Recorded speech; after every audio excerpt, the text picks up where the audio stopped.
नमस्कार, आप देख रहे हैं दर्श न्यूज। मैं हूं दिव्यांशु। बिहार की नीतीश कुमार की सरकार को आज आरक्षण के मुद्दे पर पटना हाईकोर्ट से बड़ा झटका लगा है। चीफ जस्टिस की अगुवाई वाली पीठ ने सरकार के उस निर्णय को खत्म कर दिया जिसमें आरक्षण की सीमा 50% से बढ़ाकर 65% करने की बात कही गई थी।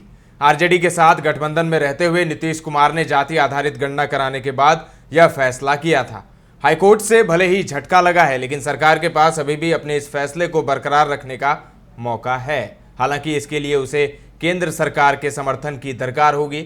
सबसे पहले जो जजमेंट आज आया है पटना हाईकोर्ट का, उसकी बारीकियों को समझते हैं और उसकी बारीकियों को समझने के लिए चलते हैं वरिष्ठ अधिवक्ता पटना हाईकोर्ट के दीनू बाबू के पास।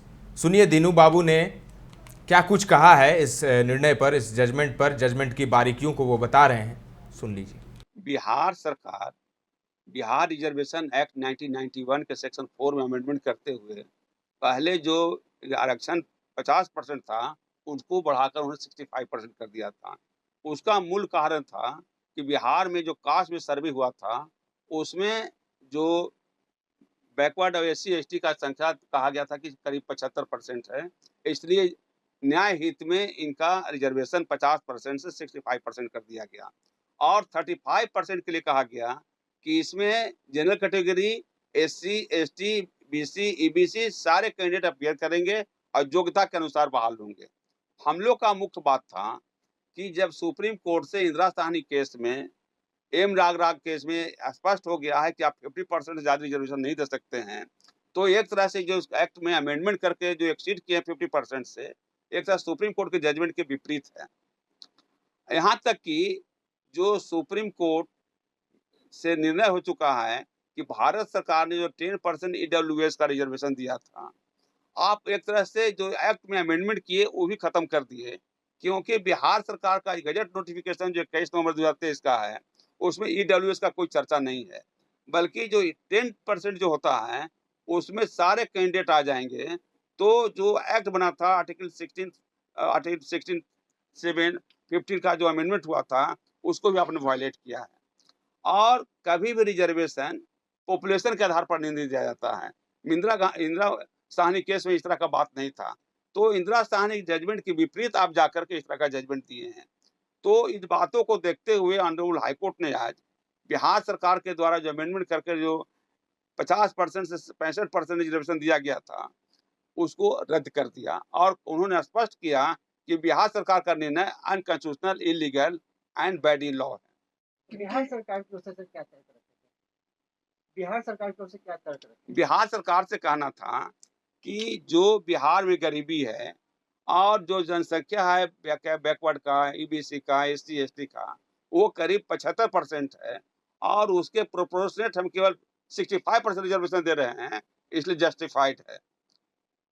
मूल रूप से उनका यही कहना था कि गरीबों को हम आगे बढ़ाने के लिए कदम लिए हैं। अफर्मेटिव एक्शन है बिहार सरकार का, कोई भी गवर्नमेंट का, कि हम कैसे उनको डेवलप करें। इनका मुख्य तर्क यही था। ऑनरेबल चीफ जस्टिस और ऑनरेबल जस्टिस हरीश कुमार के खंडपीठ से आज जजमेंट हुआ है। कोर्ट ने क्या कहा?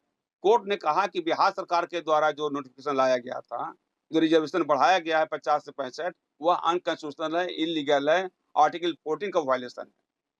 क्या लगता है सरकार के खिलाफ में सुप्रीम कोर्ट जा सकती है? अब तो बिहार सरकार पर डिपेंड करता है, क्वाइट नेचुरल है, ये पॉलिटिकल डिसीजन है बिहार सरकार का, निश्चित रूप से सुप्रीम कोर्ट जाएगी।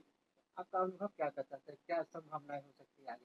आगे जब सुप्रीम कोर्ट स्पष्ट कर दिया है, 7-7 बेंच का जजमेंट जब हो गया है और कई बार डिसाइड हो चुका है एम राग के केस में कि आप 50% से एक्सीड नहीं कर सकते हैं, तो मेरे समझ से ये जजमेंट जो पटना हाई कोर्ट का है बिल्कुल ही जस्ट एंड प्रॉपर और sustainable in the I of law है।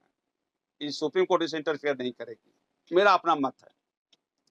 तो आप सुन रहे थे दीनू बाबू, वरिष्ठ अधिवक्ता पटना हाईकोर्ट के, बारीकियों को समझा रहे थे। आज जो जजमेंट आया है पटना हाईकोर्ट का, उसको लेकर उस पर अपनी राय रख रहे थे और उस पर विस्तार से उन्होंने बताया है। तो अब नीतीश कुमार के लिए क्या ऑप्शन है, अब वो क्या करेंगे?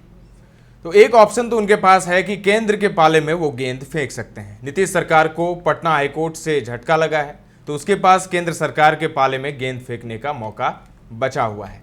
ऐसा इसीलिए कि केंद्र में NDA गठबंधन की सरकार है।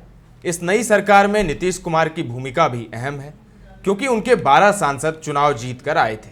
ऐसे में वह आरक्षण जैसे सियासी तौर पर संवेदनशील मुद्दे पर केंद्र पर दबाव बनाने की कोशिश कर सकते हैं। अब देखिए, इन राज्यों में भी मांग उठ रही है। अब तक कई राज्यों की सरकार ने केंद्र सरकार से आरक्षण की सीमा बढ़ाने की गुजारिश की थी। छत्तीसगढ़ के तत्कालीन मुख्यमंत्री भूपेश बघेल ने प्रधानमंत्री को पत्र लिखकर संविधान की 9वीं अनुसूची में नौकरियों और शैक्षणिक संस्थाओं में आरक्षण के 76% कोटे की अनुमति देने वाले 2 संशोधन विधेयकों को शामिल करने की मांग की थी। उससे पहले पिछले साल नवंबर में झारखंड सरकार ने भी राज्य सरकार की नौकरियों में आरक्षण की सीमा बढ़ाकर 77% कर दिया था और उसे प्रस्ताव को संविधान की 9वीं अनुसूची में शामिल करने के लिए केंद्र सरकार को चिट्ठी लिखी थी। आपको बता दें कि बिहार में अनुसूचित जाति यानी एससी के लिए आरक्षण सीमा 16 से बढ़ाकर 20% कर दिया गया था।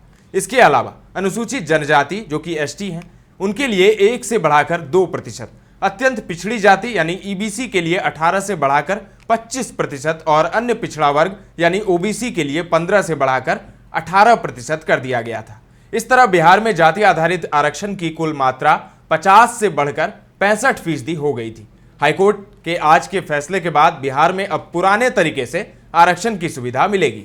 आप इस पूरे मामले पर क्या राय रखते हैं, कमेंट करके जरूर बताएं। फिलहाल के लिए इतना ही। तमाम अपडेट्स देते रहेंगे, बने रहें दर्श न्यूज के साथ।